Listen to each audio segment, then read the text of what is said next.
नमस्कार साथियों, स्वागत करते हैं IAS वॉरियर्स में। और एक न्यूज़ आ रही है जिसको हम सोचे कि आपको अपडेट कर देना चाहिए। आपको याद होगा कि 3 दिन पहले मैंने एक वीडियो डाला था। जब जो भी हमारे ACS हैं आपके, उनके द्वारा एक अपना इंटरव्यू दिया गया था, कह सकते हैं प्रेस कॉन्फ्रेंस किया गया था। उसमें कुछ उन्होंने बातें कही थी जिसमें उन्होंने कहा था कि 15 अगस्त के बाद वैकेंसी आएगी। जहाँ देखिए, जिस यूट्यूब चैनल पर देखिए, यही न्यूज़ चला और सब लोग बोले कि अगस्त में बहाली आ रही है, 15 अगस्त के आसपास बहाली आ रही है। मेरा चैनल उठाकर देखिएगा, और हमने सबसे हटके बताया था। मैं ऐसा नहीं कर रहा हूँ कि अपने आप को मैं सुपीरियर दिखा रहा हूँ, लेकिन कई बच्चों ने उस दिन कमेंट किया था कि ये कोर्स बेचने का तरीका है। आपको पता होगा कि आज तक टीआरई के लिए मैंने अपने चैनल पर एक भी पैसा नहीं लिया। ठीक है, अदर चैनल पे मैंने पढ़ाया, वहाँ उनका बैच था, वो हमको पेमेंट करते थे। वो तो मेरा क्या था, रिस्पॉन्सिबिलिटी था कि हमको पेमेंट कर रहे हैं तो हमको पढ़ाना है। ठीक है, लेकिन मैं अपने चैनल पर अभी तक टीआरई के लिए कोई बैच नहीं लाया हूँ। और आप उठाकर देखिए मेरा चैनल कि अभी तक का सबसे अधिक टीआरई बैच के लिए डिमांड अगर है तो टीआरई बैच का ही डिमांड मेरे चैनल पे सबसे ज़्यादा आता है। ठीक है, लेकिन अभी तक कुछ आया नहीं है। ठीक है, लेकिन मैं ये भी नहीं कर रहा हूँ कि मैं नहीं लाऊंगा। भविष्य का कोई नहीं जानता कि कब क्या होगा, लेकिन मेरा कोई इंटेंशन ऐसा नहीं था कि मैं आपको बहाली लेट बता के और मैं अपना बैच के बारे में प्रचार वचार से करूं। मेरा ऐसा कभी इंटेंशन नहीं रहा है कि छात्रों से, देखिए, एक तो छात्र ऑलरेडी TRE 4 वाले परेशान हैं, और मानसिक उनकी स्थिति जो है ठीक नहीं है। मानसिक स्थिति इन द सेंस कि लगातार उनको परेशान किया जा रहा है कि अब आएगा तब आएगा। 50 ट्वीट आ गया अभी तक, लेकिन अभी तक कुछ नहीं हुआ। तो स्टूडेंट खुद परेशान है और अपने फ़ायदे के लिए हम लोग परेशान करें, ये मेरा मतलब रोल नहीं है। जिनको जो सोचना है सोचे। तो मैंने उस दिन कहा था, सब लोग बोले अगस्त में, मैंने कहा था कि सितंबर से पहले बहाली नहीं आएगी, और मैंने तरीका भी बताया था कि क्यों ऐसा किया जा रहा है। समझ रहे हैं ना। और पेपर में भी देखिएगा तो वही चीज़ें, जो फैक्ट मैंने दिया था वही चीज़ें इसमें पेपर में भी कहा गया। मैं हूबहू पढ़ के सुना दूंगा, और लास्ट में समराइज करके 3-4 लाइन का मैं बनाया हूँ उसको मैं दिखा दूंगा। ठीक है, कि इसमें क्या है। ठीक है, तो ये सारी विषयों पर बात करने वाले हैं हम लोग। और आरक्षण, महिला आरक्षण को लाभ किसको मिल सकता है, इस पर हम लोग डिस्कस करने वाले हैं। तो ये वैकेंसी कब तक आएगी, क्या नहीं आएगी, हम पेपर का कटिंग देखेंगे एक बार। और हमने ये भी कहा था कि सितंबर में, अगस्त लास्ट वीक कहा था, या फिर बोला था कि सबसे अधिक पॉसिबिलिटी है कि 10 सितंबर या उससे पहले आने की पॉसिबिलिटी है। लेकिन मेरे को अभी भी वही लग रहा है कि 10-15 सितंबर से पहले कुछ नहीं होने वाला है। आप देख लीजिएगा, ऐसा मेरा दावा है। और इसमें पेपर में भी वही कह रहा है कि 15 से 20 दिन आपको फॉर्म फिल करने के समय दिए जाएंगे। और ये फैक्ट मैंने उस दिन दिखाया था। आपको नहीं अगर यकीन है तो जस्ट मेरा वीडियो जाके बैक वीडियो 2 देख लीजिए। 2 वीडियो से पहले, वो 3 वीडियो से पहले वो वीडियो दिख रहा होगा, कि उसमें मैंने बताया था कि फॉर्म भरने का जब तिथि दिया जाएगा उसमें सितंबर क्या हो जाएगा, आखिरी सप्ताह हो जाएगा। यानी कि 30 सितंबर क्रॉस कर जाएगा, या 30 सितंबर या क्रॉस भी कर सकता है। ठीक है, उसके बाद से फिर एग्ज़ाम लेना, तो आचार संहिता वगैरह का, इसमें भी इलेक्शन का हवाला देते हुए क्या क्या बातें कही गई हैं, सब पे हम लोग जिक्र करने वाले हैं। चलिए, सबसे पहले पेपर का हम देख ले रहे हैं, उसके बाद से अपना जो भी विचार होगा हम रखेंगे। आपको क्या करना चाहिए ये भी हम इस पर विचार रखेंगे। चलिए सेशन को स्टार्ट करते हैं। जो लोग भी नए होंगे चैनल को सब्सक्राइब करके, नीचे टेलीग्राम ग्रुप का लिंक होगा। ऑथेंटिक न्यूज़ चाहिए, बिना फेंका फेंकी वाला न्यूज़, तो टेलीग्राम ग्रुप से जुड़ जाइएगा।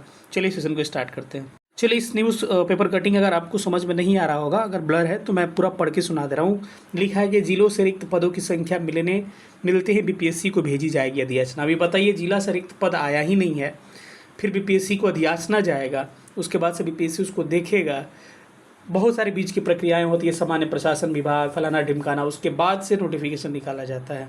ठीक है, तो 10 सितंबर में जो बोल रहा हूँ ना, वो भी हमको लग रहा है कि थोड़ा जल्दी ही बोल दिया। 10-15 सितंबर से पहले कुछ नहीं होने वाला है। ठीक है, नवरात्रि स्टार्ट होने, या फिर 22 को से स्टार्ट हो रहा है ना, 22 या उसके थोड़ा सा पहले आने की पॉसिबिलिटी हमको नज़र आ रही है। ठीक है, मौका 1 लाख शिक्षकों की रिक्तियों की सितंबर में, रिक्तियाँ 1 लाख शिक्षकों की रिक्तियाँ सितंबर में आएंगी। ठीक है, आ गया ना, वही चीज़ लिख दिया सितंबर।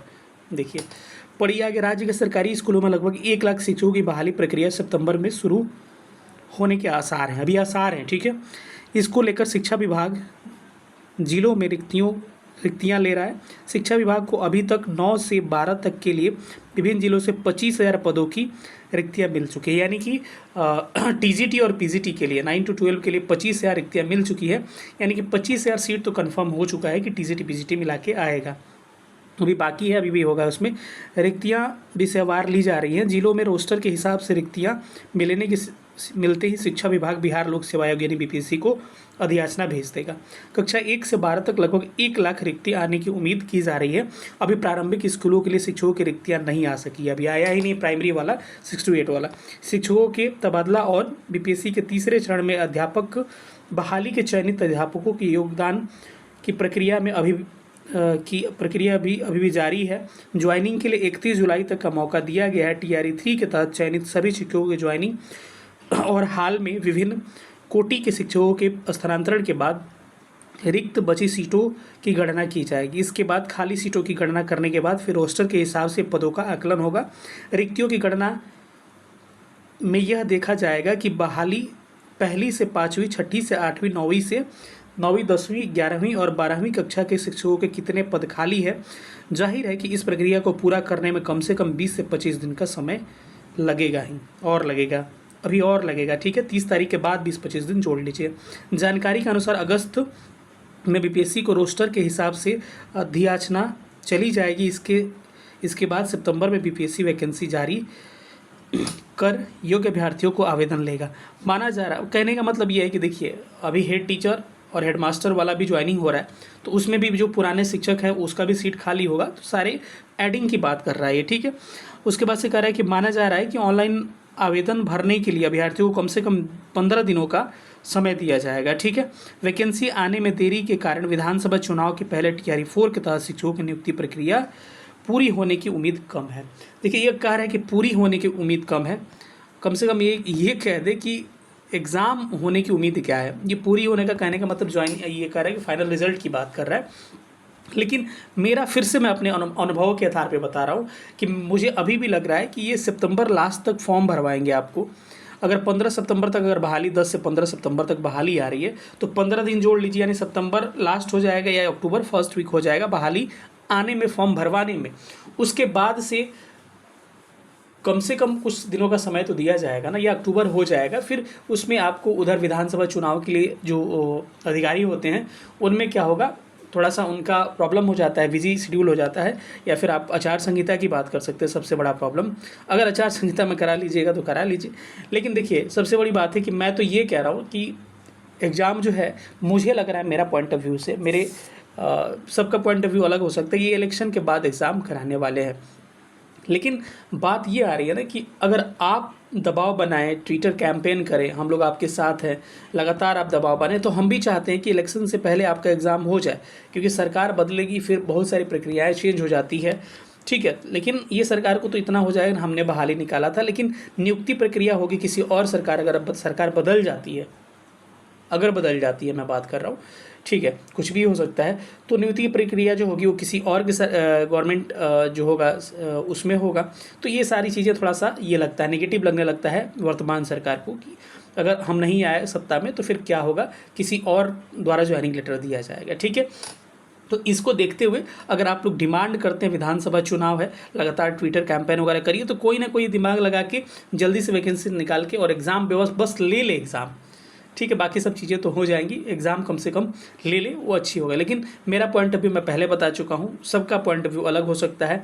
मैंने पहले भी बताया था कि ये चीज़ें होने वाली है, और अभी भी बता रहा हूँ कि ये चीज़ें होने वाली है। सितंबर में मैंने कहा था कि वैकेंसी आने की संभावना है, सितंबर में ही बताया जा रहा है। और देखिए महिला आरक्षण जो है ना, उस पर भी कई लोगों का डाउट जा रहा है कि 35% कहा जा रहा है महिला आरक्षण, लेकिन 1 to 5 और 6 to 8 में तो ये सीटें जो है 50% आरक्षित अभी है वर्तमान के हिसाब से। ये नियम नहीं है, लेकिन मतलब सरकार के द्वारा ऐसा अधियाचना निकाल के किया जा रहा है। ठीक है, तो क्या 15% जो सीटें बच रही है, 35 और 50 में जो गैप हो रहा है, वो अदर स्टेट को दिया जाएगा? बिल्कुल ऐसा नहीं है। उनका कहने का मतलब कि जो भी रिजर्व सीटें होंगी वो केवल बिहार की महिलाओं के लिए होंगी। अगर 35% रिजर्वेशन वहाँ दिखाया जा रहा है तो 35% का 35% बिहार के फीमेल को मिलेगा। अगर 50% PRT 6 to 8 में रिजर्वेशन है तो 50% किसको मिलेगा? बिहार के फीमेल को मिलेगा। ठीक है, अब देखिएगा ये चीज़ें दिखाया गया, और ये चीज़ जो होगा ना, कटअप पे काफ़ी फ़र्क डालेगा। कई लोगों को लग रहा है कि केवल जनरल जो फीमेल होंगी उनका कट ऑफ डाउन जाएगा, लेकिन आपको समझना चाहिए कि जो जनरल फीमेल जो थी, जो इधर का उधर उनका शिफ्टिंग हो रहा था, वो बंद हो जाएगा। तो सारे कैटेगरी पे इम्पैक्ट पड़ेगा ये, और सारी कैटेगरी में मान के चलिए कि 5 से 7 नंबर जो जा रहे थे आपके, उससे जाने चाहिए, उससे कम होंगे। यानी कि जितने आपके स्कोर कार्ड थे और 2-4 नंबर से चूक रहे थे, तो आपका निश्चित रूप से सिलेक्शन इस बार हो जाएगा। इसीलिए जी जान से तैयारी करिए, ठीक है। आप बिहार की महिलाओं को, अभ्यर्थियों को मिलेगा आरक्षण का लाभ। टीआरई 4 में पहली बार यह व्यवस्था होगी कि राज्य निवासी महिला अभ्यर्थियों के लिए सीटें आरक्षित होंगी। कक्षा 5 तक के लिए शिक्षक भर्ती में 50% और अन्य कोटि में 35% आरक्षण का लाभ होगा। बिहार के महिला अभ्यर्थियों को ही मिलेगा। महिला अभ्यर्थियों के मामले में इस बार दूसरे राज्यों की महिलाओं को यहाँ शिक्षक बनने में कठिन चुनौती का सामना करना होगा, क्योंकि जनरल से फाइट करना होगा उनको, ठीक है। राज्य महिला अभ्यर्थियों की शिकायत थी कि पहले ही 3 चरण में उत्तर प्रदेश और झारखंड सहित अन्य राज्यों से महिला अभ्यर्थी काफ़ी संख्या में आरक्षण का लाभ उठाकर नियुक्त हो चुकी हैं, ठीक है। तो ये कहना चाह रहे हैं कि यहाँ के महिलाओं को क्या है, डिमांड है कि कम से कम बिहार के हैं तो बिहार को आरक्षण का लाभ बिहार महिलाएं मिलना चाहिए, वायलेशन हो रहा है उसका, ये इनका कहना है, ठीक है। ये बातें ध्यान रखिए। तो आप अच्छा से तैयारी करिए और टीआरई 4 की प्रिपरेशन कर कई लोग कहते हैं सर वीडियो लाइए। चैनल पर वीडियो स्टार्ट हो चुका है और रोज़ रात में 10 बजे के आसपास लाइव वीडियो चलता है और उसमें आपका बीपीएससी में बिहार स्पेशल के जितने प्रश्न पूछे गए बीपीएससी के द्वारा, चाहे टीआरई 1, टीआरई 2, टीआरई 3 या पीसीएस के जितने प्रश्न 38वीं से लेकर 17वीं तक पूछे गए हैं, चैनल पर अपलोड किया है, उसका प्लेलिस्ट बनाया जा चुका है। मैं प्लेलिस्ट दिखा दे रहा हूँ, अगर आपको देखना है तो उसको देख लीजिए। फिर रात में फिजिक्स का भी वीडियो अपलोड हो चुका है और ऐसा वीडियो पीवाईक्यू का है कि यूट्यूब पर वैसा वीडियो आपने देखा ही नहीं होगा, ठीक है। तो अगर देखना चाहते तो उसको देख सकते हैं। और शॉर्टकट में क्या चीज़ें हैं मैं एक बार शॉर्टकट में दिखा दे रहा हूँ। कुल मिलाजुला के यही है इसका कंक्लूजन कि मौका 1 लाख शिक्षकों की रिक्तियां सितंबर में आएगी। जिले से रिक्त पदों की संख्या मिलते ही बीपीएससी को भेजा जाएगा याचना। बिहार की महिला अभ्यर्थियों को ही आरक्षण का लाभ मिलेगा। 25,000 से लगभग रिक्तियां मिल चुकी है 9 से 12 वाले टीजीटी पीजीटी का। 1 से 12 तक 1 लाख रिक्तियां आने की संभावना है। विधानसभा चुनाव से पहले शिक्षक बहाली प्रक्रिया होने की उम्मीद कम है। 2 वर्ष में बीपीएससी से 2,68,000 शिक्षक हुए हैं बहाल। और मैं प्लेलिस्ट दिखा दे रहा हूँ जिसमें मेरा सेशन चल रहा है, उसको देख लीजिए। 2 वीडियो है ऑलरेडी पड़ा हुआ, उसको आप चाहे तो देख सकते हैं, मैं दिखा दे रहा हूँ। चैनल पर जाइएगा तो जो ऊपर सेक्शन आता है उसमें प्लेलिस्ट वाला सेक्शन खोलिएगा तो उसमें पहला प्लेलिस्ट दिख रहा होगा BPSC PYQ for 71st and TRE 4। इसको खोलिएगा तब एक वीडियो दिखा रहा है, 2 वीडियो इसमें हो चुका है ऑलरेडी, इसको जाके आप देख सकते हैं। सेशन कैसा लगा सब लोग बताइएगा। मिलेंगे अगले सेशन में, तब तक अपना ख्याल रखिए। सेशन देखने के लिए बहुत बहुत धन्यवाद। Thank you so much. जय हिंद, लव यू ऑल।